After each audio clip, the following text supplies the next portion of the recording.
آج کا موضوع روزے کے حوالے سے ہے اور اس کی اہمیت اس حوالے سے بہت زیادہ ہے کہ جو اللہ تعالیٰ کا ارشاد ہے کہ تم پر روزے فرض کیے گئے جیسا کہ تم سے پہلی امتوں پر فرض کیے گئے۔ تو پہلی امتوں کا روزہ کیا تھا اور اس کی کیا نوعیت تھی؟ تو ایک تو اس بارے میں تھوڑی بات کریں گے، اور دوسرا روزے کی حقیقت کو مولائے روم کیسے دیکھتے ہیں، ان کے اشعار میں یہ کیسے ہے، کیسے بیان کیا ہے انہوں نے،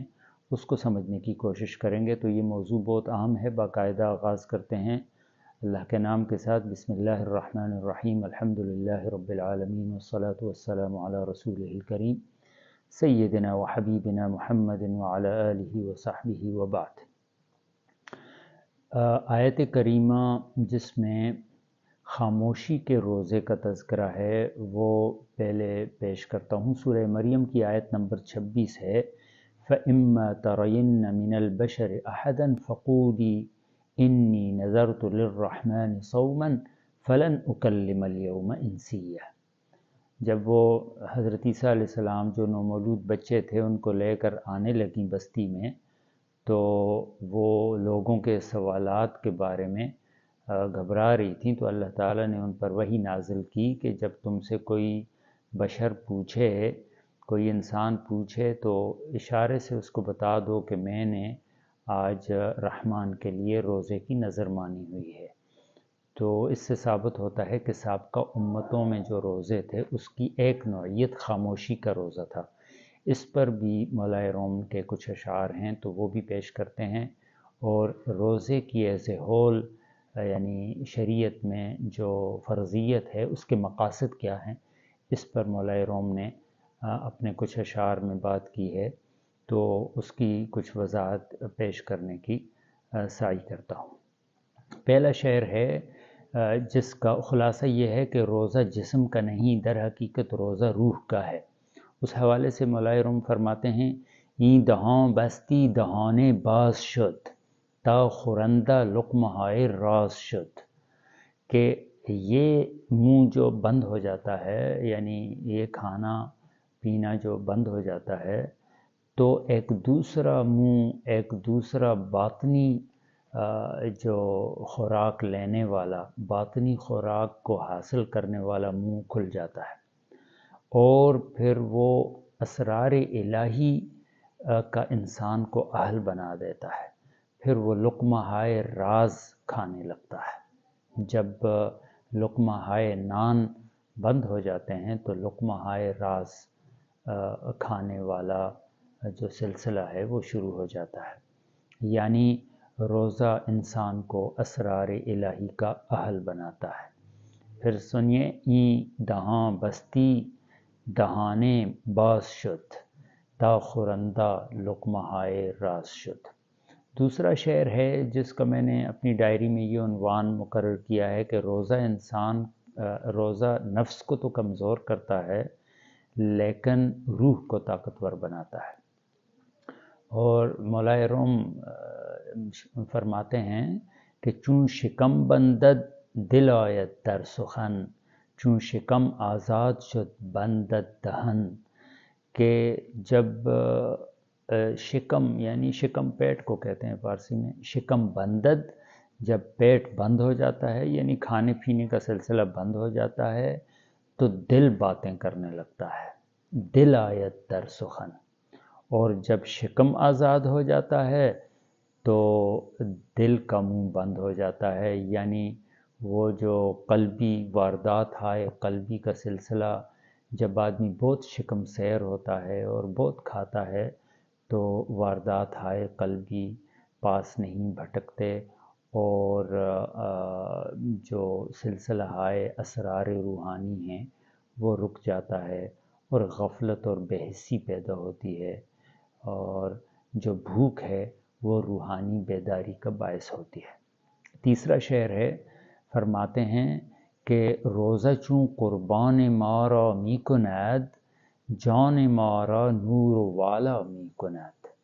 کہتے ہیں کہ روزہ ہماری نفس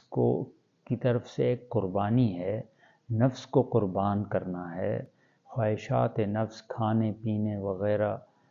جو خواہشات ہیں ان کو قربان کرنا ہے، لیکن اس قربانی کا نتیجہ کیا نکلتا ہے کہ جان مارا نور والا می کند، کہ ہماری روح کو وہ تازگی بخشتا ہے اور ہماری روح کو ایسا نور عطا ہوتا ہے جس نور کی تابندگی میں وہ اسرار الہی کو اور معرفت الہی کا نظارہ کر سکتا ہے، اسرار الہی کو دیکھ سکتا ہے، اور اس روح کو وہ رفتیں اور بلندیاں بھی عطا کرتا ہے۔ یعنی جان مارا نور و والا می کند، والا می کند یعنی اس کو رفتیں عطا کرتا ہے۔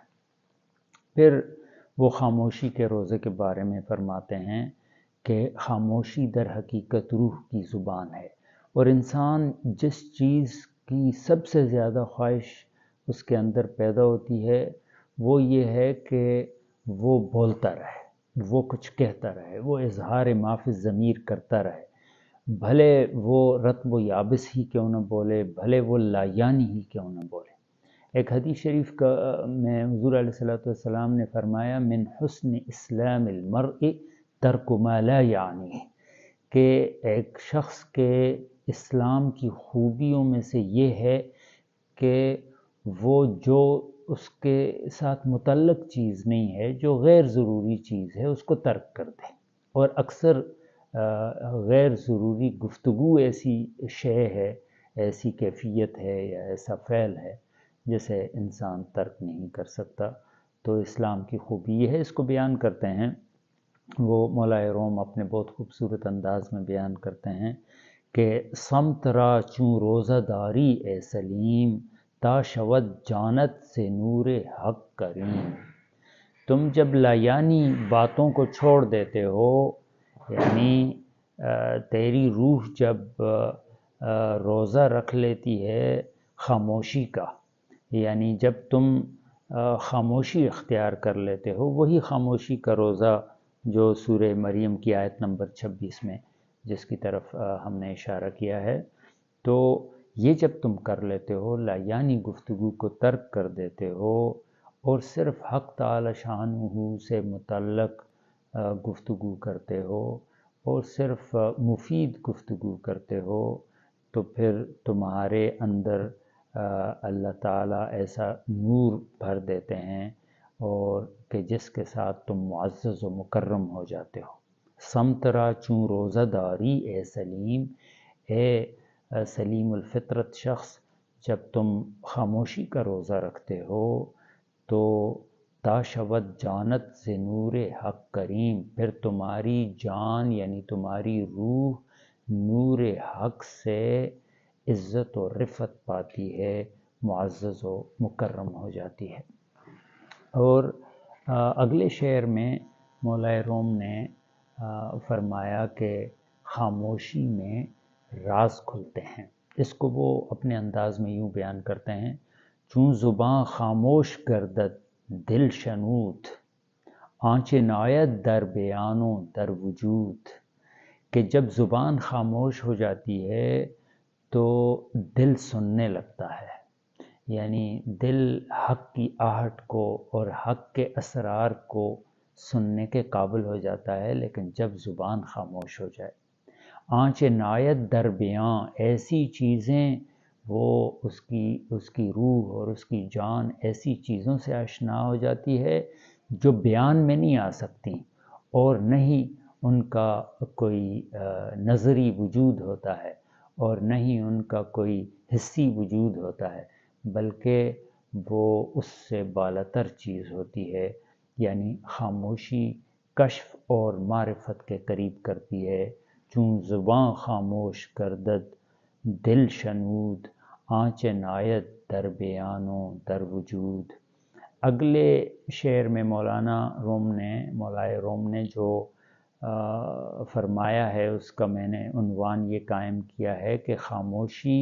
مکمل روزہ ہے، یعنی یہ روزے کا اگلا درجہ ہے۔ روزہ تن ہست اما روزہ دل برتر است،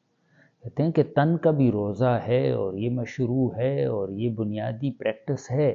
لیکن جو دل کا روزہ ہے وہ اس سے برتر ہے، اور روزہ دل ترک گفتار و نظر برتر است،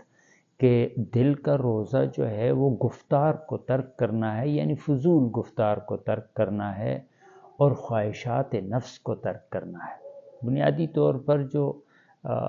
تن کا روزہ ہے وہ بھی خواہشات نفس کو ترک کرنے کی ہی پریکٹس ہے، لیکن بعض اوقات ایسا ہوتا ہے کہ خواہشات نفس جو ہیں وہ ساتھ ساتھ چلتی رہتی ہیں اور انسان بھوکا پیاسا ہوتا ہے۔ اسی کے بارے میں حضور علیہ الصلوۃ والسلام کی حدیث کا مفہوم ہے کہ بعض روزے دار ایسا ہوتا ہے جس کو بھوک اور پیاس کے علاوہ کچھ فائدہ، کچھ چیز نہیں میسر آتی، کوئی چیز نہیں ملتی،